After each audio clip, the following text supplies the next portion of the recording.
Miláčku? Co myslíš, že nepřibrala jsem trošku? To víš, že ne, Miláčku.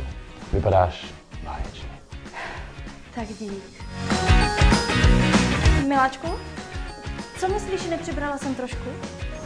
Trošku? Podívej se na sebe, jak vypadáš. Jseš tlustá jak prase, pořád se něčím láduješ, žereš. Nic tě nezastaví.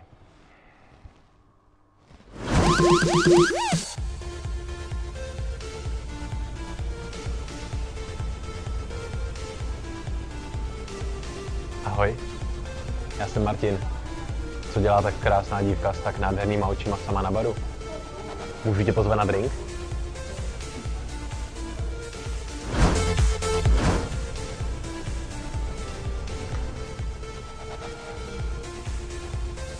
Ahoj, já jsem Martin. Co dělá tak krásná dívka s tak obrovskýma kozama sama na baru?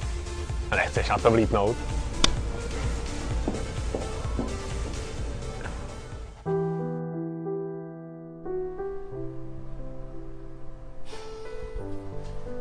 Miláčku, tobě to sluší i po ránu.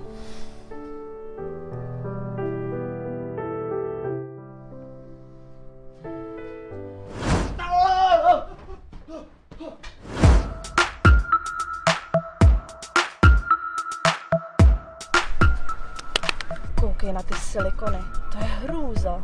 No ty jo, teda, tvoje jsou o moc lepší, miláčku.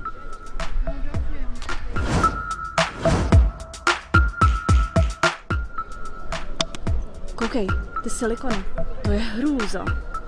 Závidíš, co? Tohle jsou kozy, ne jak ty tvoje lentilky pod kobercem.